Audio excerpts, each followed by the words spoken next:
Good Monday morning, everybody. I'm Jared Klein coming to you live from the NBC29 Digital Desk with the Morning Rush. We start this morning with our local headlines. If you're a dog owner, you've probably heard about that mysterious respiratory illness spreading in canines across the country. So far, there's no word of any cases here in the Commonwealth, but it will likely spread over time as viruses do.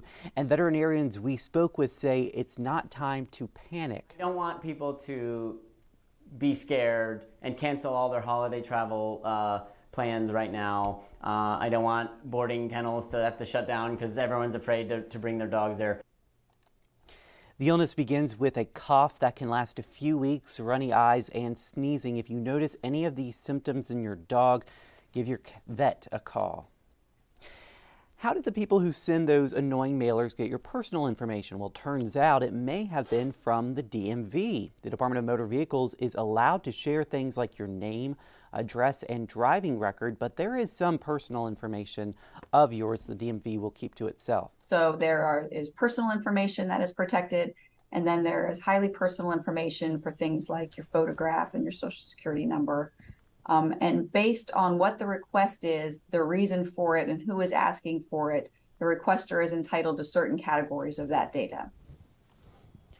The release of your information depends on just who is asking for it and what they plan to use it for.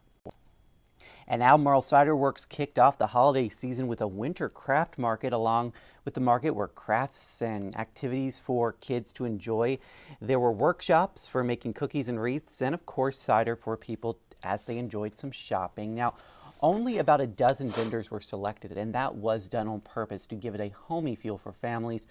Charlotte Shelton with Albemarle Cider Works says the winter craft market will likely return next year. Looks like a lot of fun. It sure does. Yeah, I love crafts. I know. Yeah. In the holidays, it's cute. All right, so we've heard of forever chemicals, the PFAS. They seem to be in everything. Well, now it's been found that most fish, freshwater fish across the United States, have these forever chemicals in them, and a lot of states aren't warning residents of that, but there are about 17 states that have issued PFAS-related consumption advisories. But there's really no federal guidance. Here's kind of a map, and you can see in Virginia, we do have some freshwater areas with freshwater fish that have PFAS that's been found. And so eating a single serving of freshwater fish can be the equivalent of drinking water contaminated with high levels of PFAS for a month. That's just one fish. So, and there's been instances where military bases, PFAS have leached into nearby communities, that sort of things. This is how you can decrease your PFAS intake. So eat store-bought fish.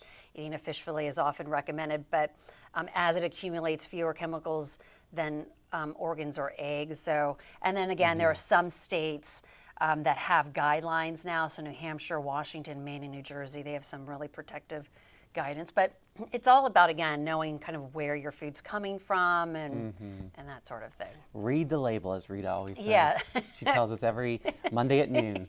Yeah, read the label. Yeah. So PFAS in freshwater fish.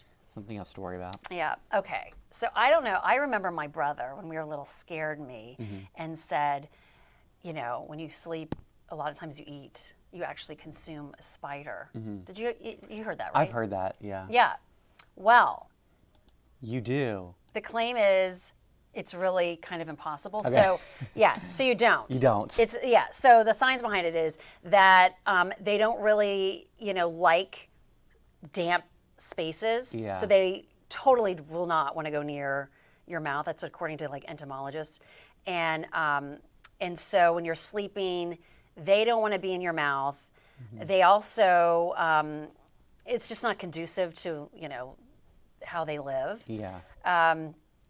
So this warm, moist cave with mostly carbon dioxide and water vapor, from our mouth, they don't like it.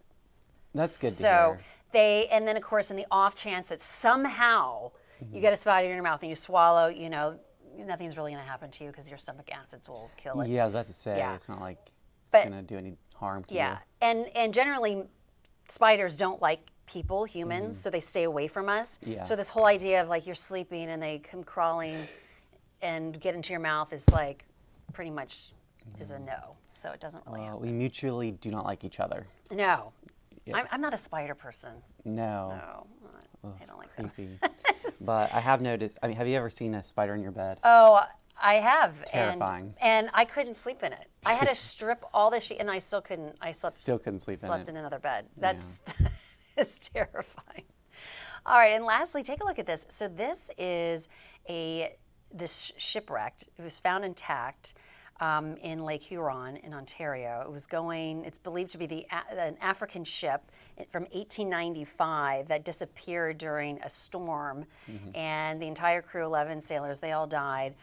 But it was recently found, and you can see all these mussels have formed on there. But it's really, like, here's a closer look at the mussels, but pretty neat, well intact, and 128-year-old shipwreck, and it was found just by some filmmakers who were actually filming, doing a story about the mussels. So I guess they didn't know it was down there. They didn't know it was down there, and they Surprised. stumbled upon it, doing this documentary. Yeah, So- that's pretty cool. You never know what's underneath the water I surface. know, yeah, you don't. So much unexplored. Awesome. Pretty neat. All right, well, thank you, Jennifer. So you're looking at that 7-day forecast. Another warm one out there, relatively speaking, for December. The high of 56, and it looks like we're staying mild this week with a chance of some rain and snow showers on Wednesday. And any snow accumulation would be in the valley, and it would be extremely light, so not a rush to the store and grab some bread type of event. And then next weekend looking like another warm one, but it is Monday out there, so we have to focus on the work week ahead. I hope you guys have a great Monday. We'll see you again on NBC29 News at noon.